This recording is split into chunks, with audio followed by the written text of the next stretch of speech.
Hi everyone, I'm Annie and welcome back to the channel. Thank you to all those that have continued to watch. Back in the summer I did a video about possible power outages and organised power outages over the next few years, and as we're going into winter I thought I would show you how I'm trying to future-proof my house to make sure that I've got heating and lighting and a way of cooking if we do experience these scenarios. So the first thing and the cheapest thing to do is I've got one of these light bulbs, and they're emergency light bulbs. They just plug into a normal light fitment. You can either get the bayonet or the screw fix, and they are plugged in all the time. So you'd use a light that you would use a lot in the evening, so it recharges because it's got a battery inside that if there is a power outage, it will switch on automatically or continue to work if you've got it plugged in and turned on. If the power, it somehow picks up, or supposed to pick up, if you get a power outage.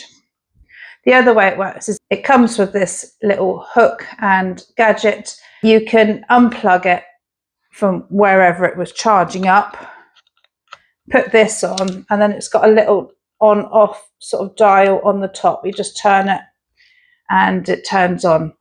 I did order two, but the first one, or the other one that I've got, came this little bit, it's only the lock bit, was actually broken. They've given me a refund straight away. There was no issues with that.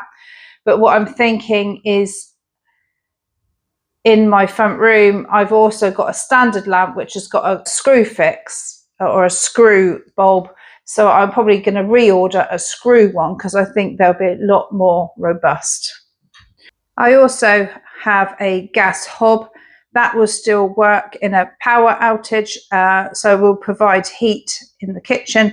You would just need to light it manually. It uses electric to use the sparker, so you would just need to use a lighter or matches to start that.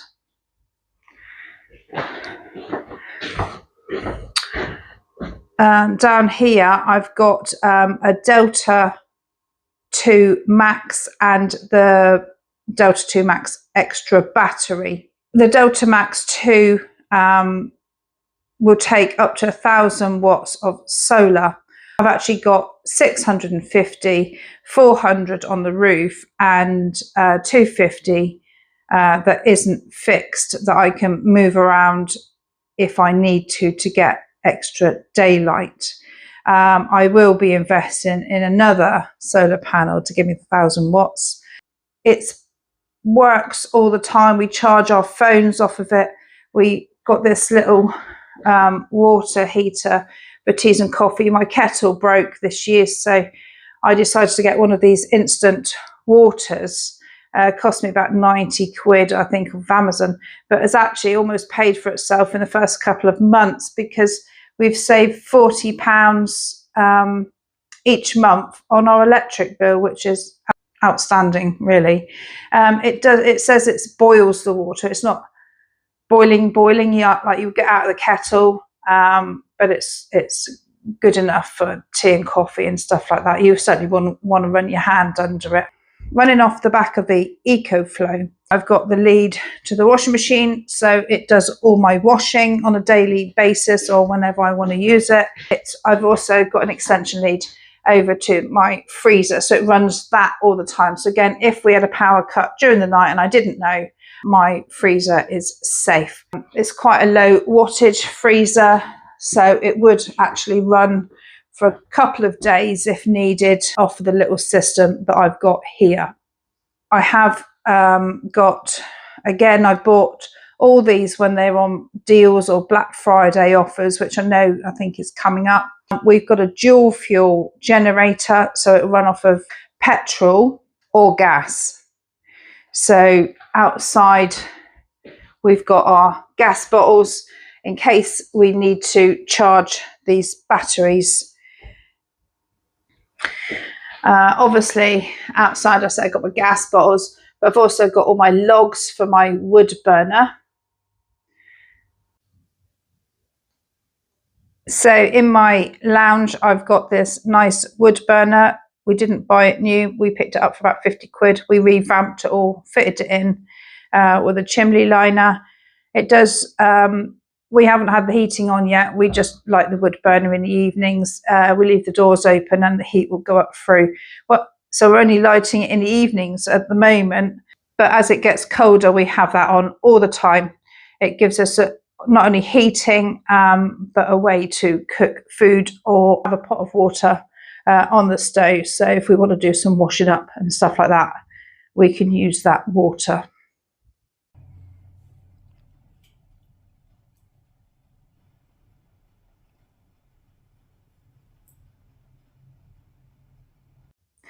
Also got candles and lighter above the fire just in case.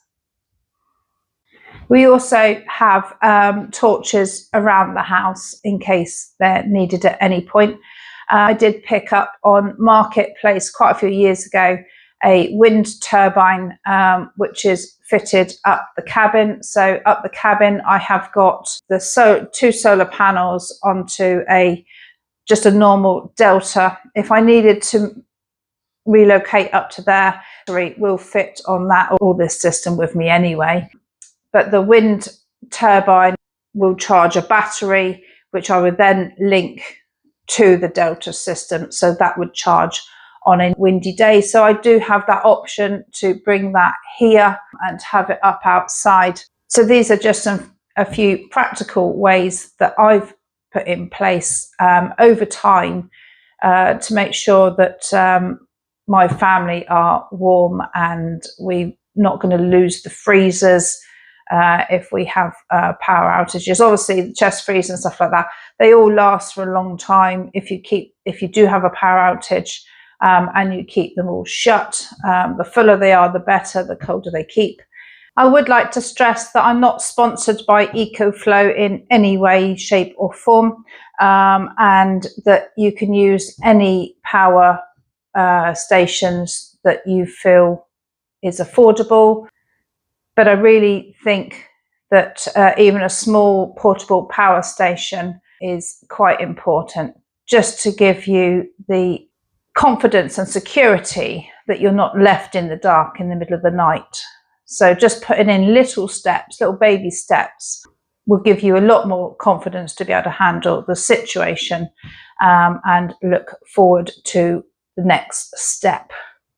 So I hope you found this one informative and helpful. If you did, please give it the old thumbs up and a subscribe if you're not already. Till next time, bye.